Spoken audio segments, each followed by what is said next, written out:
Hey, my creative friends. My name is Shannon from shannonsstudio.com. And I like creativity, and I talk about creativity and maybe some creative ideas that might help us to be more creative on a more consistent basis. So that's what I do here and have done here for 335 days, I think it is today, in a row. So I'm really proud of myself actually for having that kind of a goal and actually doing it. I mean, we all have goals, but sometimes they just don't, play out. And so, when you do something you don't know you can do, it's like, yes, should celebrate it. That's what we're going to kind of talk about today is big projects. This was a big project to do this video every day, and I had just a very loose plan, but it's like 335. It's actually coming close to an end, and but I have another big project coming up, and I will start with kind of describing that and talking about it more in a couple days. Hey, boyfriend. I bring you on camera to test it out, but I don't know if you really want to do that. Okay, so big projects. Big projects are difficult, especially if you've never done the big project before. I think that's where, big projects are tough, but that's where it really gets kind of so uncertain, so nerve-wracking, is when you've never done it before. And there are so many unknowns, and it's so easy to get off track because it can be so overwhelming. And the dreaming part is fun, and the possibilities and all of that in the beginning, when it's just the thought process, that can be super fun. That can be like, whoa, we could do this, or this is a possibility, or this is a possibility. Boyfriend says, nope, no camera for him tonight. And so we can get caught up in that, but then when things start getting going, that's when it starts to show some signs that it's more difficult than we thought. So Marie Forleo from Everything is Figureoutable from her book says, after the novelty of chasing your big dream has subsided, chances are you'll be swallowed by a tsunami of self-doubt. And then she goes on to say,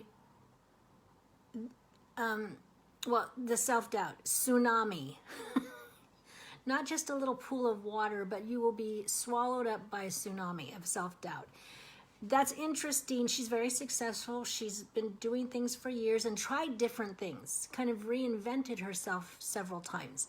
And so the metaphor she's using is very interesting, to say that it is all-encompassing when you get to, and then she starts to list a bunch of reasons in her book why. Why should I do this? I shouldn't have done this. This was not a good idea. I don't know what I'm doing. I'm so dumb. And she goes through this list, which I'm sure you can figure out the list. I could figure out the list even without reading it. It's just that we start to go through these things because this uncertainty and fear and self-doubt and it had triggered us to try to put on the brakes. Our minds are going, this is way bigger than you thought, so just stop. She also goes on in her book to say, I cannot emphasize how common this is. It usually happens more than once, especially in big projects. So this is a normal process of chasing big dreams, and that it happens more than once. And that's the thing, is that you get going. And like on this big project I've been doing, it's like I get going and I'm like, oh, I got that done. Only to turn around and have to go, oh, this isn't something I have to finish. And I haven't done this either. And so then that whole process starts to go over in my head again. And so it was nice to read that it's common, that this usually, and it usually happens more than once. And probably this video is more for me than you, but she also says this is the hallmark of progress, not a signal for you to quit. So this is the hallmark. And I had to look up Hallmark. Hallmark channel, Hallmark. And I kind of knew it was a seal, like a stamp of approval, an official mark of genuineness, a distinguishing feature or characteristic. a sign of authenticity. So, and the British started using it, an official series of marks on gold, silver, platinum, instituted in 1300. So that's kind of where it came from. This hallmark, it's like, you know, that this is part of it. It's the genuine thing. If you're feeling it, you're doing it right, basically. That's what I get out of it.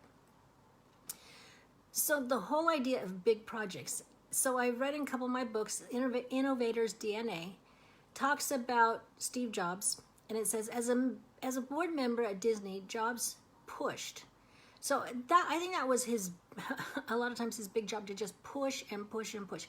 Okay, as a board member at Disney, Jobs pushed, admonishing people to dream bigger as they redesigned Disney retail stores to include one sales area labeled WWTD. So before I say what WWTD means, but his idea is to just push and push and push the dream bigger idea. And that is so uncomfortable for so many people that, you know, I think that was an edge, you know, that made people feel uncomfortable. And so that was kind of an edge in his personality that he would keep pushing. So he said it led to Disney's retail area, WWTD, is what would Tinkerbell do? I thought that was funny. What would Tinkerbell do? So that idea of Disney and Walt Disney was huge on dreaming big, huge on doing things nobody had done before. Same with Steve Jobs. Amazon, Jeff Bezos launched Amazon.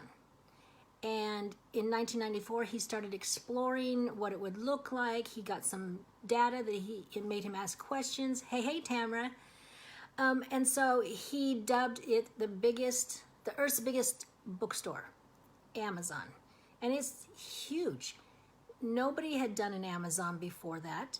He, I'm sure, had a whole process of the ups and downs of a big project.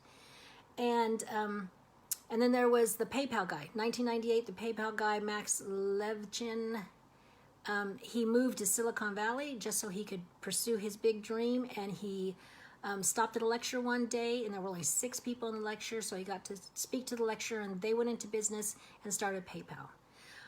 And so these are huge dreams, huge. Amazon, Apple, Disney, PayPal, they're huge dreams. And yet that hallmark is the same sort of process, the same sort of feelings, where it's risk, it's uncertainty, it's discomfort, it's your reputation, it's using your resources, it's experimenting, it's all these things. And yeah, we're not Amazon or Apple, but there are things in our lives, our everyday lives, that we dream of doing, that we have big dreams of doing. And they don't have to be Amazon and Apple.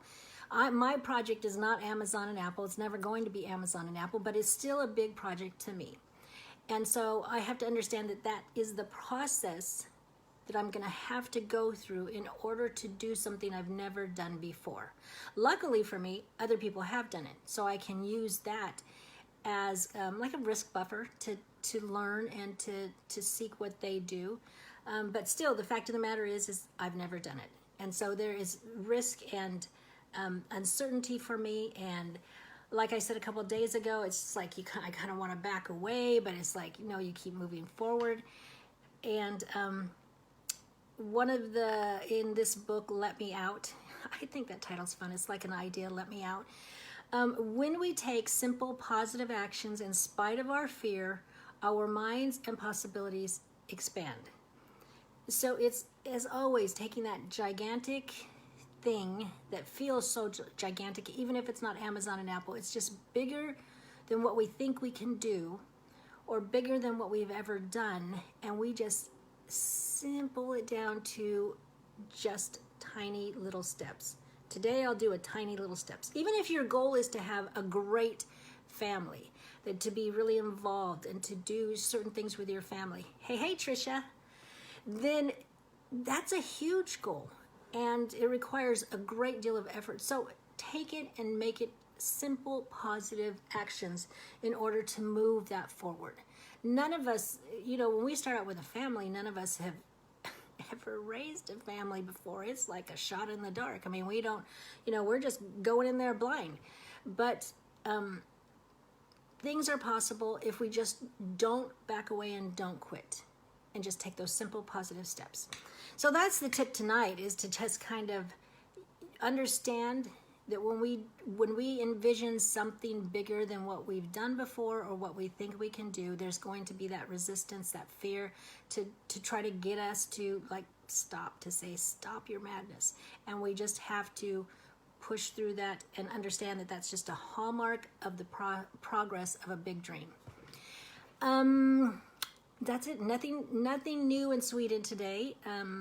We didn't go anywhere. We had another water balloon fight. I do have to say that. We have one night a week where we do a family night, and tonight was another water balloon fight because Joseph loved that. And so, yeah, we had a water balloon fight. But that was it for today. So, and this is the tip, and I will be back tomorrow. But in the meantime, hey, Allison, I'm just wrapping it up. Sorry I missed you. Remember, you have a creative heartbeat, so listen for it, and I will be back tomorrow. Bye.